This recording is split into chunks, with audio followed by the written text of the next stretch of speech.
Bonjour et bienvenue. Aujourd'hui, je vous invite à voyager avec moi à Manado, sur l'île de Sulawesi, au nord de l'Indonésie. Restez connectés, Mission 360 commence maintenant.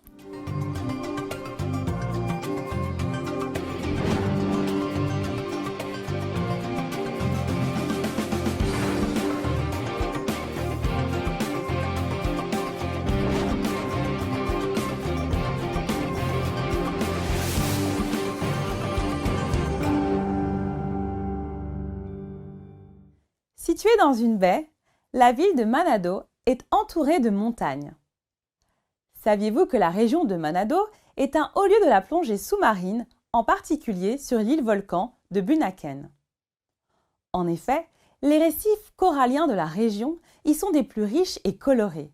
L'eau est à 29 degrés toute l'année, ce qui en fait un véritable vivier, paradis des plongeurs qui viennent du monde entier admirer l'incroyable richesse de la faune et de la flore sous-marine de la région.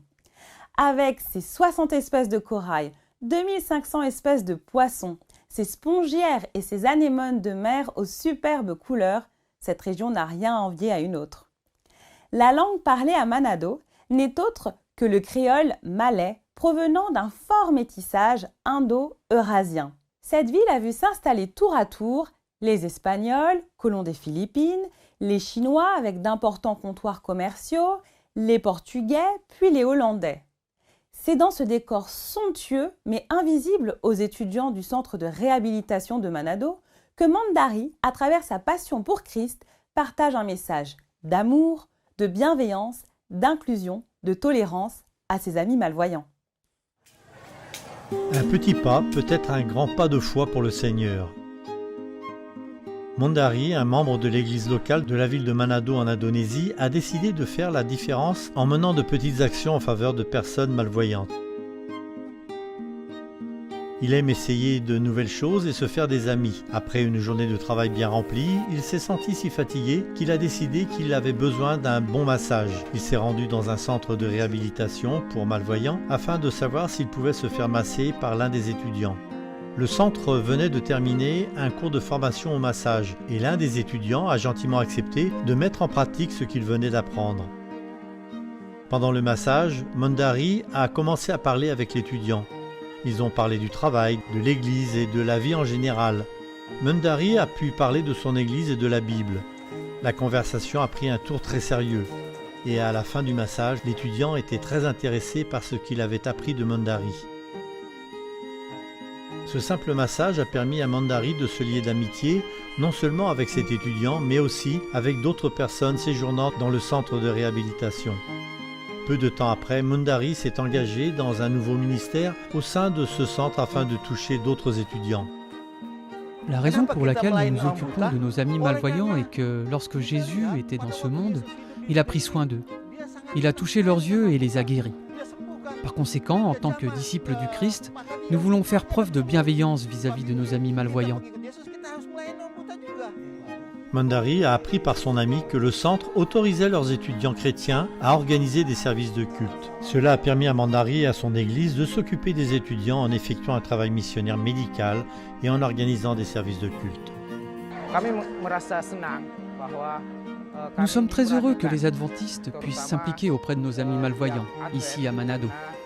Ceux-ci ont besoin d'être pris en charge et d'être pleinement acceptés par la société. L'institution ne devrait pas être la seule responsable de leur réhabilitation. Ce groupe de personnes a également besoin de compassion et de soutien de la part de la société. Ainsi, ils peuvent vivre normalement et être acceptés par tous. Notre objectif est de leur apprendre à vivre de façon autonome une fois qu'ils ont achevé leur formation dans cette institution. La directrice du centre de réhabilitation et ses employés sont reconnaissants pour les activités menées par l'église adventiste locale. Je suis très heureuse de ce qui se passe ici, car tous les malvoyants ne reçoivent pas la même attention et les mêmes soins de la part de la société. Nous sommes heureux de savoir que les adventistes s'intéressent à nous. Certaines organisations et certaines églises nous rendent visite une fois par an, mais l'église adventiste a pour particularité de nous rendre visite régulièrement. Mandari s'est fait de véritables amis parmi les malvoyants. Il les a invités à venir louer Dieu dans son église le jour du sabbat et beaucoup y sont allés. C'était une expérience merveilleuse de les voir chanter des cantiques. Le fait de ne pas pouvoir voir est en soi un défi considérable pour les malvoyants. Mandari a pris la décision non seulement de leur décrire la merveilleuse création de Dieu ici sur terre, mais aussi de leur faire découvrir le ciel. Je sais que les adventistes s'occupent de nous. Et d'après notre expérience, je suis convaincu qu'ils sont toujours prêts à nous servir et à être avec nous. Veuillez prier pour Mandari et les membres d'église qui s'occupent de nos amis de Manado en Indonésie. Priez pour nos amis malvoyants qui ont récemment rejoint ce groupe et découvert l'amour et la vérité grâce à ce ministère.